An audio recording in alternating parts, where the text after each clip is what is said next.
Hi everyone, this is Narendra Siswa and welcome to Udaan. आज का daily news analysis start करते हैं। आज का न्यूज़ जो है वो आपके जीएस के पेपर थर्ड के लिए वेरी इम्पोर्टेंट है। लॉकडाउन में इकोनॉमी की बात करेंगे। आज लॉकडाउन में अर्थव्यवस्था का क्या हाल है। आपका सब्जेक्ट जो इकोनॉमिक्स है उससे रिलेटेड है। प्रीलिम्स में विश्व अर्थव्यवस्था में गिरावट आई है, इससे रिलेटेड क्वेश्चन पूछा जा सकता है आपसे। मेंस में वैश्विक अर्थव्यवस्था में आईएमएफ ने जनवरी के पूर्वानुमान 6.3% से 3 अंक की गिरावट के साथ 3.3% वृद्धि बताई है। ओके, सो स्टार्ट करते हैं। ये चर्चा में क्यों है, आइए देखते हैं इसे। 1930 के दशक में महामंदी के बाद से दुनिया के उत्पादन में सबसे तेज संकुचन का पूर्वानुमान लगाते हुए आईएमएफ ने जनवरी के पूर्वानुमान 6.3% से 3 अंक की गिरावट के साथ 3.3% वृद्धि बताई है। आईएमएफ ने कहा कि वैश्विक अर्थव्यवस्था में 2020 के दौरान 3% की गिरावट आने की संभावना है, जो कि कोरोना वायरस संचालित गतिविधि है। यह 1930 के महामंदी के बाद से सबसे खराब मंदी का कारण बनेगी। इसके अलावा आईएमएफ ने अपने 2020 विश्व आर्थिक आउटलुक में 2021 में आंशिक रूप से पलटाव की भविष्यवाणी की थी, जिसमें विश्व अर्थव्यवस्था 5.8% की दर से बढ़ रही थी, लेकिन कहा गया है कि इसके पूर्वानुमान चरम अनिश्चितता द्वारा चिन्हित किए गए थे। इसके अलावा कोरोना की वजह से पूरी दुनिया में हाहाकार मचा हुआ है। स्वास्थ्य के साथ साथ इस समय पूरी दुनिया एक बड़े आर्थिक संकट की तरफ भी बढ़ रही है, जिसकी वजह से वैश्विक मंदी स्पष्ट रूप से दिख रही है। इसमें ऑटोमोबाइल उद्योग, पर्यटन उद्योग, शेयर बाजार और दवा कंपनियों सहित कई सेक्टर प्रभावित हो रहे हैं। न सिर्फ आईपीएल बल्कि देश दुनिया के बड़े बड़े समारोह भी टाल दिए गए हैं। चीन में उत्पादन में आई कमी का असर भारत के व्यापार पर भी पड़ रहा है। इससे भारत की अर्थव्यवस्था को करीब 34.8 करोड़ डॉलर तक का नुकसान उठाना पड़ सकता है। आइए जानते हैं लड़खड़ाती अर्थव्यवस्था को कोरोना कैसे प्रभावित कर रहा है। संयुक्त राष्ट्र ने चेतावनी दी है कि दुनिया भर में कोरोना की महामारी 2.5 करोड़ लोगों का रोजगार छीन लेगी। यह पहले से जारी वैश्विक आर्थिक संकट में क्रोड में खाज की तरह साबित होगी। अन्य महत्वपूर्ण फैक्ट्स की बात करें जो आपकी प्रीलिम्स के लिए वेरी इम्पोर्टेंट है। लॉकडाउन का प्रभाव, आइए देखते हैं इसे। आईएमएफ के पूर्वानुमानों का मानना है कि उपन्यास कोरोना वायरस के प्रकोप दूसरी तिमाही के दौरान अधिकांश देशों में चरम पर रहेंगे और साल की दूसरी छमाही में फीका पड़ जाएगा। व्यापार बंद होने और अन्य रोकथाम के उपायों के साथ धीरे धीरे खुला रहेगा। एक लंबी महामारी जो तीसरी तिमाही के दौरान रहती है, 2020 दिवालिया और लंबे समय तक बेरोजगारी के बुरे प्रभावों के कारण आगे 3% संकुचन और 2021 में धीमी रिकवरी का कारण बन सकती है। इसके अलावा 2021 में एक दूसरा प्रकोप जो अधिक लॉकडाउन को बल देता है।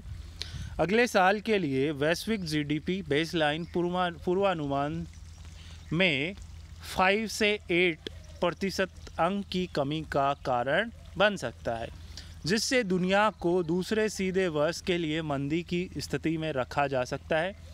आईएमएफ ने अपनी रिपोर्ट में कहा, यह बहुत संभावना है कि इस साल वैश्विक अर्थव्यवस्था ग्रेट डिप्रेशन के बाद से सबसे खराब मंदी का अनुभव करेगी, जो कि वैश्विक वित्तीय संकट के दौरान देखी गई है।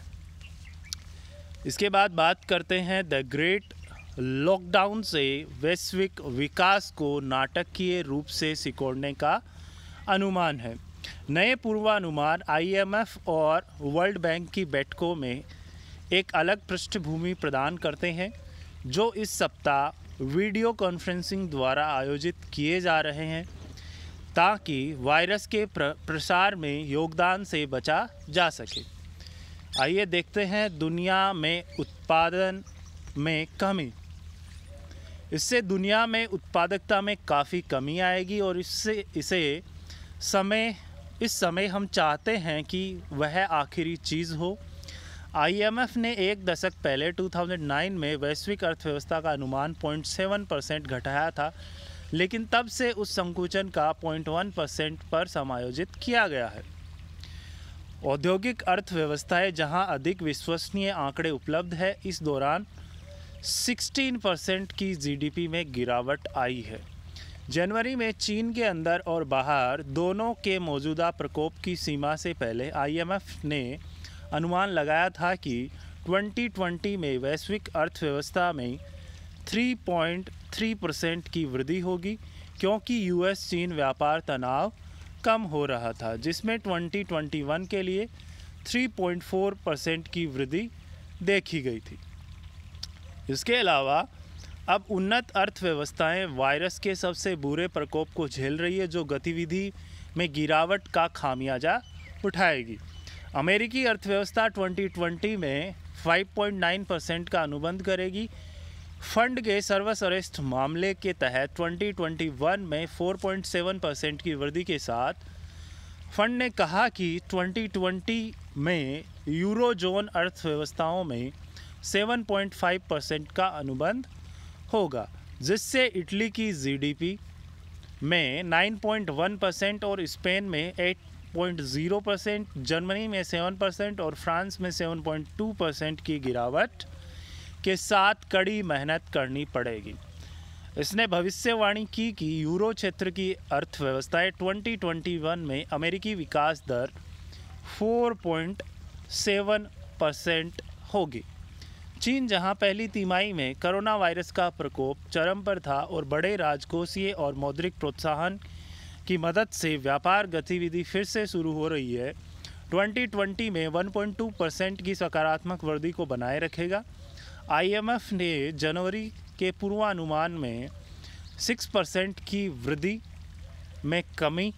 IMF ने कहा कि चीन की अर्थव्यवस्था 2021 में 9.2% फीसदी बढ़ने का अनुमान है। भारत के 2020 के वित्तीय वर्ष की वृद्धि के सकारात्मक क्षेत्र में रहने की उम्मीद है, लेकिन लैटिन अमेरिकी अर्थव्यवस्थाएं जो अभी भी बढ़ते हुए कोरोना वायरस के प्रकोप का सामना कर रही हैं, में 5.2% का संकुचन दिखाई देगा। आगे देखते हैं, एक डेटा लिया गया है जो आप भी देख सकते हैं। Latest world economic outlook growth projection. According to latest World Economic Outlook growth projection, the COVID-19 pandemic will severely impact growth across all regions. देखिए, अलग अलग कंट्रीज़ का आउटपुट का इसमें दिया गया है। यूनाइटेड स्टेट का देखें तो जहां 2019 में 2.3 है, 2020 में -5.9% और अनुमान लगाया जा रहा है 2021 में 4.7%। इसके अलावा यूरोजोन की बात करें तो 1.2% इन 2019, -7.5 इन 2020 और अनुमान लगाया जा रहा है 4.7 का। ऐसे ही फ्रांस, इटली, स्पेन का देख सकते हैं, यूके का देख सकते हैं, कनाडा का देख सकते हैं। अब बात करते हैं emerging markets and developing economies की। सो सबसे पहले चाइना टॉप पे है, उसका देखा गया 6.1 और इस 2020 में 1.2% और जहां इनका मानना है 2021 में 9.2%। इंडिया का देखा जाए, इंडिया के कंटेक्स्ट में बात करें तो 4.2 2019 में एंड 2020 में 1.9% एंड 2021 का अनुमान है 7.4% का। ओके, सो ये देख सकते हैं, ये इम्पोर्टेंट है अपने लिए। इसके अलावा बढ़ते हुए प्रभाव को देखते हैं। स्वास्थ्य और आर्थिक बचाव के प्रयासों को पूरा करने के लिए देश भारी मात्रा में कर्ज ले रहे हैं, लेकिन कहा कि कर्ज से जीडीपी का स्तर अगले साल स्थिर होना शुरू हो जाना चाहिए। जब तक हम देख रहे हैं कि तब तक ब्याज दरें बहुत कम रह जाती है और हम जो रिकवरी कर रहे हैं उसके हिसाब से ब्याज मिलता है, तो संयोजन को धीरे धीरे कर्ज के स्तर को नीचे लाने में मदद करनी चाहिए। अभी भी पुनर्गठन के माध्यम से ऋणों के प्रबंधन में मदद की ज़रूरत है।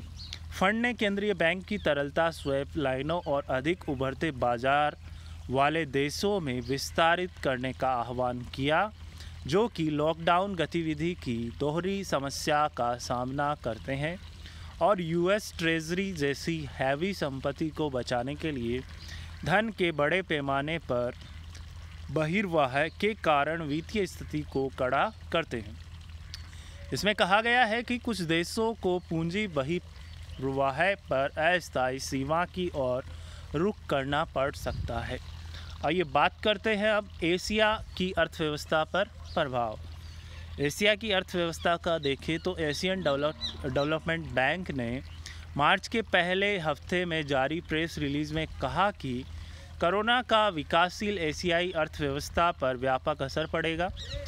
इसने अनुमान लगाया कि कोरोना से दुनिया की अर्थव्यवस्था को $77 बिलियन से 347 बिलियन तक यानी वैश्विक जीडीपी का 0.1% से 0.5% तक का नुकसान हो सकता है। गोल्डमैन सैच्स की फेब की आखिरी हफ्ते में जारी रिपोर्ट के अनुसार कोरोना वायरस के चलते चीन की अर्थव्यवस्था में रुकावट आने के बाद 2008 में आई आर्थिक मंदी के बाद अब तक का बड़ा वस्तुओं की मांग को लेकर यह झटका है। कोरोना के चलते चीन में 2020 के फेब में उत्पादन और गैर उत्पादन गतिविधियों में ऐतिहासिक गिरावट हुई है।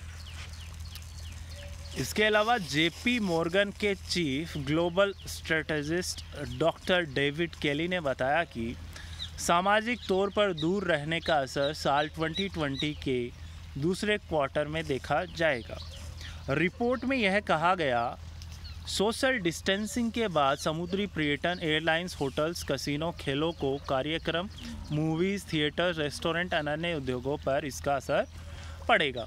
उन्होंने अंदेशा जताया क्या अंदेशा जताया इसका अमेरिका समेत दुनिया भर की अर्थव्यवस्था पर सीधा असर होगा। आने वाले महीने में करोड़ों लोगों को नौकरियों से हाथ धोना पड़ेगा। नोबेल पुरस्कार विजेता अर्थशास्त्री जोसेफ स्टिग्लिट्ज़ का दावा है कि कोरोना वायरस के चलते वैश्विक अर्थव्यवस्था बुरी तरह प्रभावित होगी और हालत जो है 2008 की आर्थिक मंदी से भी ज़्यादा बदतर हो सकते हैं। असल में मौजूदा हालात बेहद मुश्किल हैं। कोरोना वायरस के आतंक के चलते पूरी दुनिया में प्रोडक्शन का काम बंद है, जिससे निर्यात बुरी तरह प्रभावित हुआ है। यह सिर्फ एक आर्थिक संकट नहीं है बल्कि एक असली संकट है जिससे सप्लाई और डिमांड बुरी तरह प्रभावित हुई है। मौद्रिक नीति की ही काफ़ी नहीं होगी क्योंकि यूरोप में पहले से ही ब्याज दर काफ़ी कम है। यही हाल अमेरिका का है। आइए देखते हैं अब इसके बाद आर्थिक संकट का भारत पर असर। संयुक्त राष्ट्र की conference on trade and development के अनुसार कोरोना वायरस से प्रभावित दुनिया की 15 सबसे बड़ी अर्थव्यवस्थाओं में एक भारत भी है। चीन में उत्पादन में आई कमी का असर भारतीय व्यापार पर भी पड़ा है और इससे भारत की अर्थव्यवस्था को करीब $3.8 करोड़ का नुकसान उठाना पड़ सकता है। यूरोप के आर्थिक सहयोग और विकास संगठन यानी OECD ने भी 2021 में भारत की अर्थव्यवस्था के विकास की गति का पूर्वानुमान 1.1% घटा दिया था।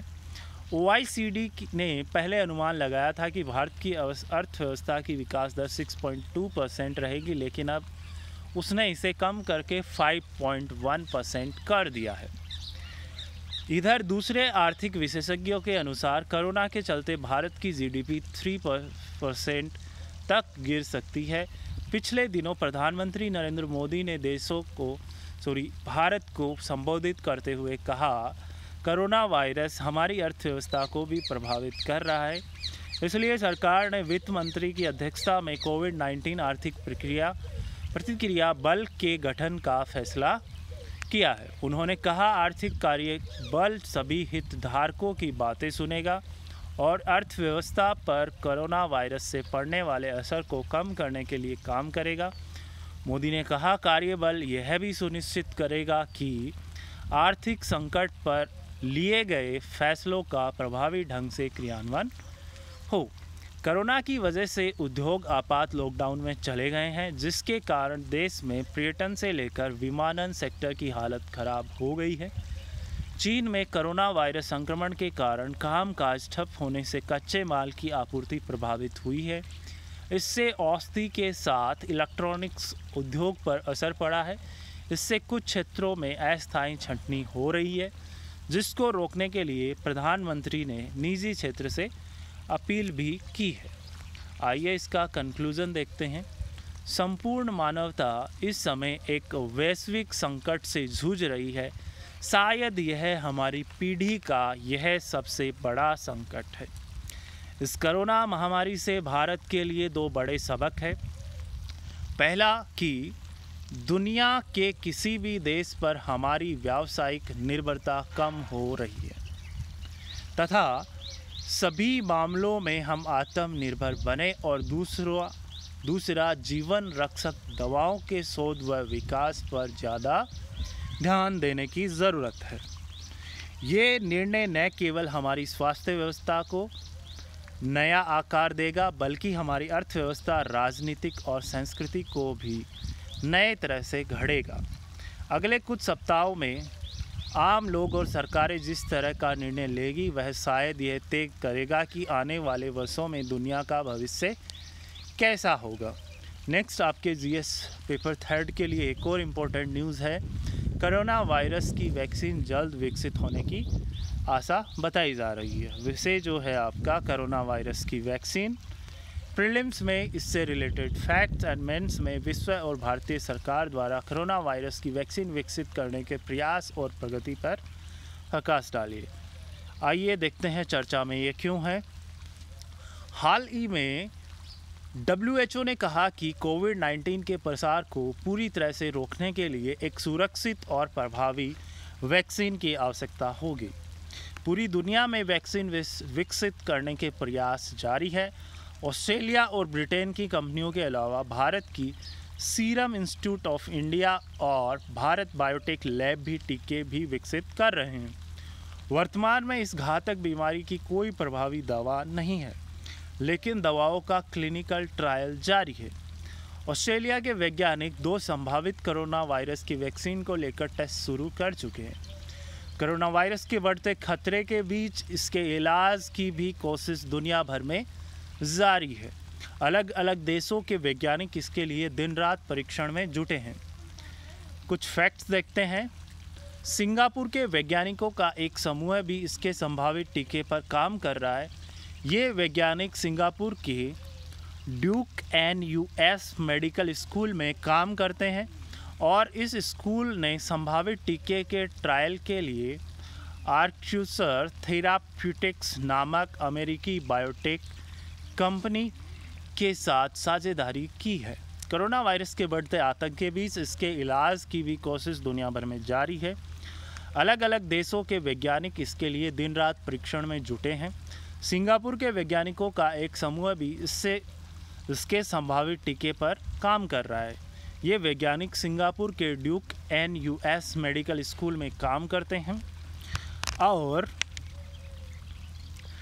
इस स्कूल ने संभावित टीके के ट्रायल के लिए आर्क्टूरस थेराप्यूटिक्स नामक अमेरिकी बायोटेक कंपनी के साथ साझेदारी की है।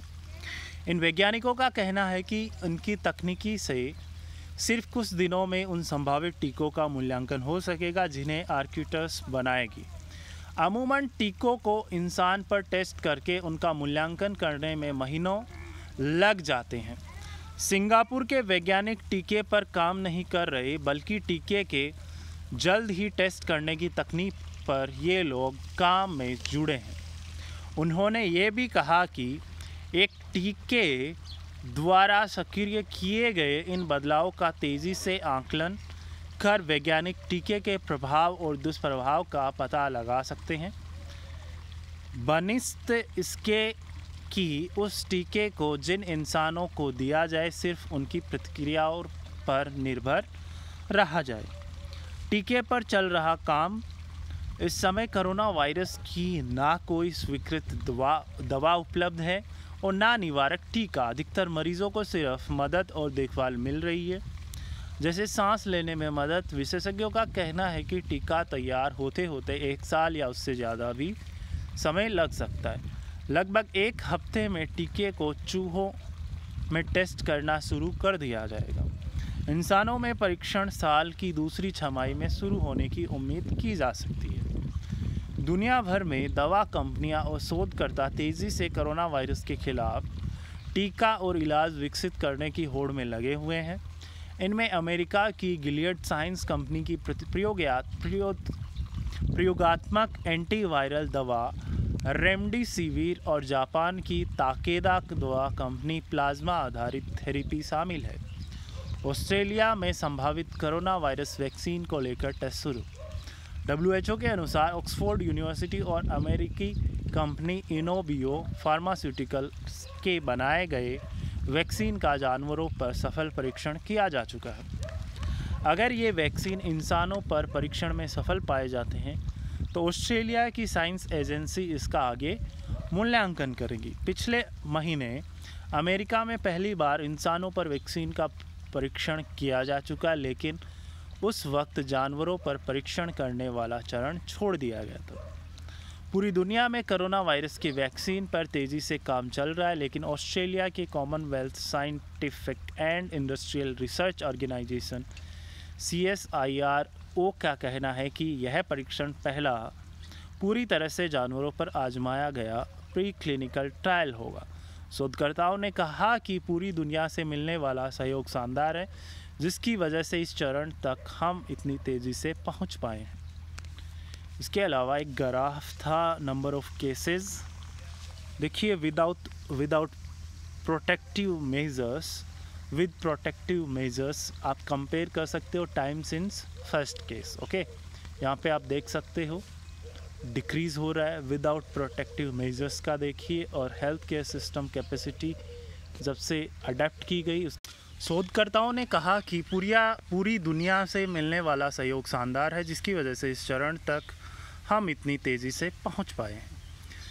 CSIRO के डॉक्टर रो का कहना है कि आमतौर पर इस स्टेज तक पहुंचने में 1 से 2 साल तक का वक्त लगता है, लेकिन हम सिर्फ 2 महीने में यहाँ तक पहुँच गए हैं।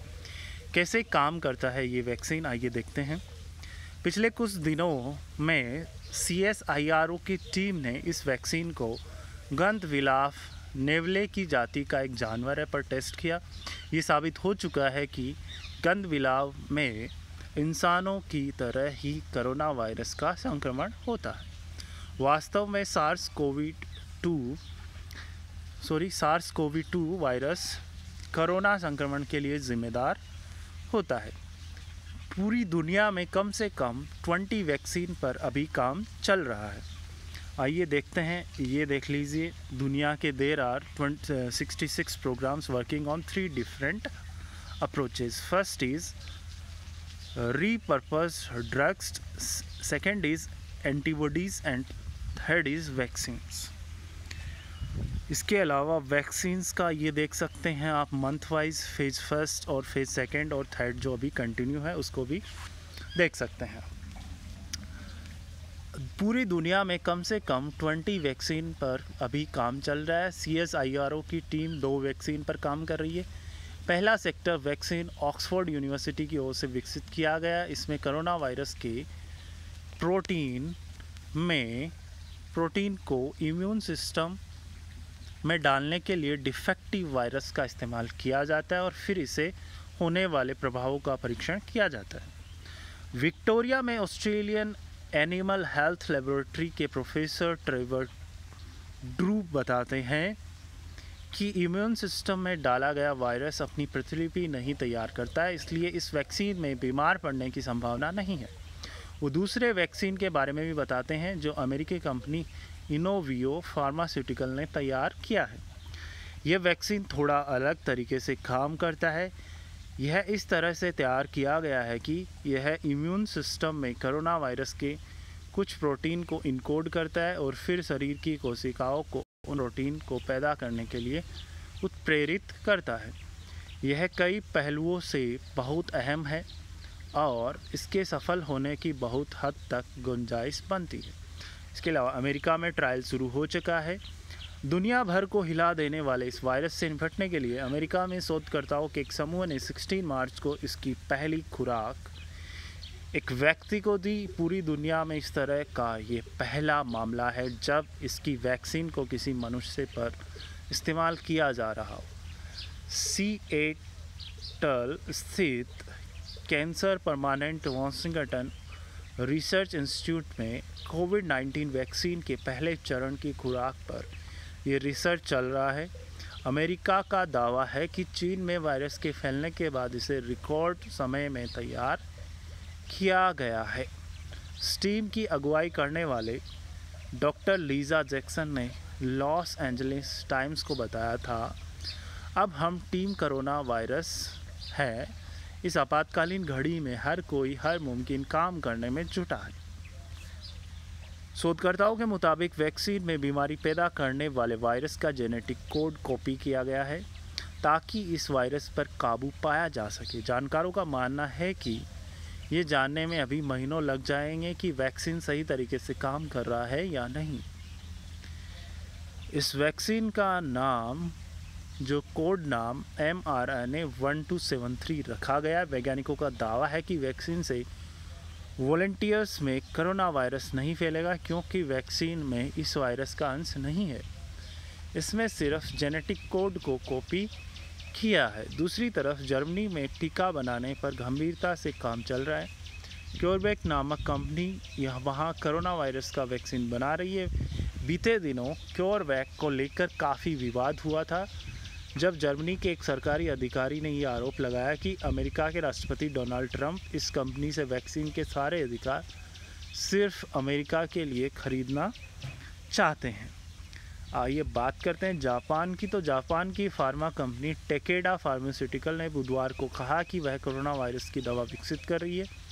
कंपनी ने कहा कि नए कोरोना वायरस से संक्रमित उच्च जोखिम वाले मरीजों के लिए दवा विकसित करने पर काम कर रहा है।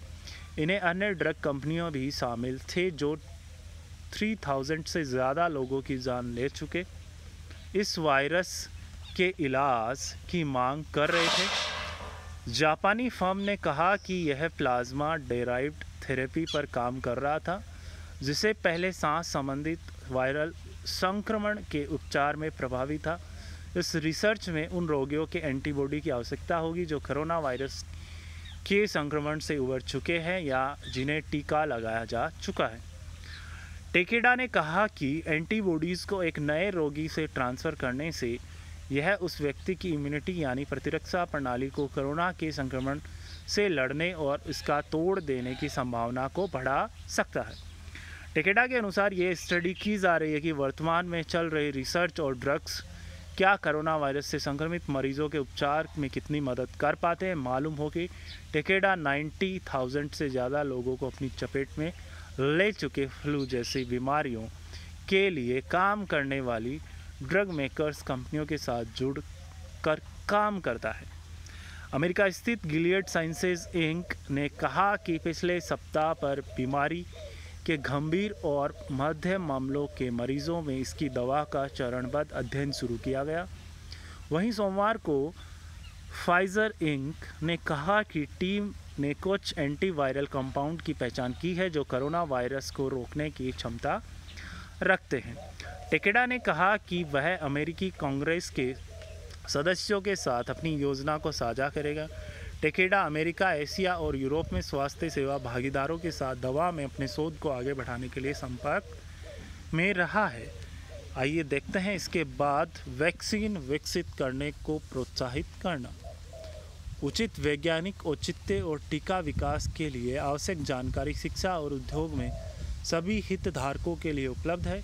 विषाणु आनुवंशिक सामग्री RNA DNA वितरित करने या कुंजी वायरल प्रोटीन का उत्पादन करने के लिए सिंथेटिक जीव विज्ञान का उपयोग करने सहित विभिन्न वैक्सीन प्लेटफॉर्मों के आधार पर बड़ी संख्या में उम्मीदवार टीका पहले से ही विकसित किए गए हैं। वास्तव में एक प्रायोगिक वैक्सीन के फेज फर्स्ट सुरक्षा परीक्षणों को संयुक्त रूप से नेशनल इंस्टीट्यूट ऑफ हेल्थ में वैज्ञानिकों द्वारा विकसित किया गया है और एक जैव प्रौद्योगिकी कंपनी मॉडर्न ने पहले से ही स्वस्थ स्वयंसेवकों को इसकी सुरक्षा और प्रतिरक्षात्मक के लिए प्रशासित किया है।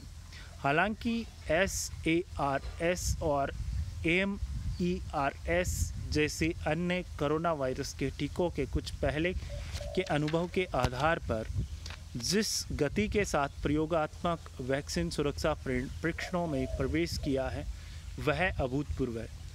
चीन के academy of military medical sciences और कैंसिनो बायोलॉजिक्स द्वारा संयुक्त रूप से विकसित एक नए वैक्सीन को कथित तौर पर प्रारंभिक चरण के नैदानिक परीक्षणों के लिए मंजूरी दे दी गई है, जिसमें 100 से अधिक स्वस्थ स्वयंसेवकों को वैक्सीन प्राप्त करने के लिए निर्धारित किया गया है। इसके बाद आइए बात करते हैं अब इंडिया के कॉन्टेक्स्ट में। सीरम इंस्टीट्यूट ऑफ इंडिया ने हाल ही में पशु प्रयोगों के बाद सुरक्षा परीक्षणों को शुरू करने की अपनी तत्परता की घोषणा की है।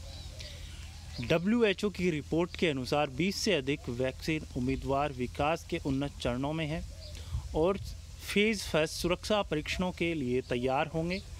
ये घटनाक्रम उत्साहजनक है। इस पूरी तरह से आवश्यक है कि पशु और मानव नैदानिक परीक्षणों के माध्यम से सभी उचित वैक्सीन उम्मीदवारों को आगे बढ़ाकर और जितनी जल्दी हो सके anti-COVID टीके विकसित किए जाए।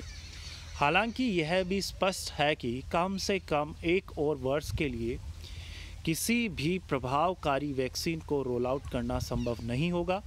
कोविड-19 के विरुद्ध एक वैक्सीन विकसित करने का एक अखिल प्रयास जारी रहना चाहिए अगर हमें इसके प्रसार को रोकना है। आइए बात करते हैं अब चीन के कॉन्टेक्स्ट में। चीन की पीपल्स लिबरेशन आर्मी से संबंध सैन्य चिकित्सा विज्ञान अकादमी के शोधकर्ताओं ने टीके के परीक्षण की अनुमति मिली है। यह मार्च से दिसंबर के मध्य 108 लोगों की भर्ती करेगा। ये भी एक चरणबद्ध प्रक्रिया है। ड्रग और वैक्सीन विकास विस्तृत प्रक्रिया है। एक दवा या टीके पर वर्षों लग सकते हैं। एक बार जब नई दवा का जानवरों पर परीक्षण हो चुका है तो इसके बाद क्लिनिकल परीक्षण शुरू होता है। 3 चरणों में इसकी सुरक्षा और क्षमता को प्रोटोकॉल के अनुसार परखा जाता है। चौथे चरण में संग्रहण और बाजार एवं आंकड़ों का विश्लेषण शामिल है। वायरस तक ऐसे परिवार का सदस्य है जिस पर सार्स और मर्स के सामने आने के बाद पहले से ही काम चल रहा है। WHO ने कोविड-19 के विरुद्ध एकजुटता दर्शाते हुए सबसे अच्छे इलाज की तलाश के लिए बहुहात बहुदेश क्लिनिकल परीक्षण की घोषणा की। अब तक हमें इसके नतीजे मिल सकते हैं। वैज्ञानिकों का कहना है कि जानवरों पर होने वाले परीक्षण के नतीजे जून की शुरुआत में आ सकते हैं। अगर नतीजे सही आते हैं तो वैक्सीन का क्लिनिकल टेस्ट के लिए भेजा जा सकता है। इसके बाद से मार्केट इसके आने की प्रतिक्रिया तेज़ हो सकती है। विशेषज्ञ चेताते हैं कि कम से कम 18 मंथ का वक्त इसके बाद भी दूसरी प्रक्रिया के में लग सकता है। आइए इसका कंक्लूज़न देखते हैं। कोरोना वायरस WHO ने महामारी घोषित कर दिया है। ऐसे में विश्व कोरोना वायरस को लेकर लोग दहशत में हैं। इसलिए जल्द ही कोरोना वायरस की वैक्सीन विकसित करना आवश्यक है। भारत सरकार ने कोविड-19 के लिए अपने क्लिनिकल प्रबंधन दिशा निर्देशों को संशोधित किया है। इसमें लोपिनवीर और रिटोनेवीर का उपयोग केवल उचित रूप से सूचित सहमति के साथ गंभीर मामलों के लिए केस के आधार पर सहमति के तहत इस्तेमाल किया जाना चाहिए। कोरोना वायरस ने 24 लाख से अधिक लोगों को संक्रमित किया और दुनिया भर में 1,50,000 से अधिक लोग मारे गए। अतः इसका इलाज जल्द से जल्द विकसित किया जाना चाहिए। सभी देशों को सामूहिक प्रयास की ओर भी बढ़ाना चाहिए। Okay students, over for the day. Hope आपको अच्छा लगा होगा, ये डिस्कशन आपको अच्छा लगा होगा। सो शेयर कीजिए इस चैनल को एंड सब्सक्राइब कीजिए। इसके अलावा हमारा एक ऐप है उड़ान अकेडमी के नाम से, वो भी आप प्ले स्टोर से डाउनलोड कर सकते हैं। वहाँ पे आपको फ्री स्टडी मटेरियल मिलेगा, बहुत सारी टेस्ट सीरीज़ मिलेगी और वो भी discount up to 99%। So download कीजिए उस ऐप को, टेस्ट सीरीज़ लगाइए, किक स्टार्ट योर प्रिपरेशन और for the day. Have a nice day, bye bye.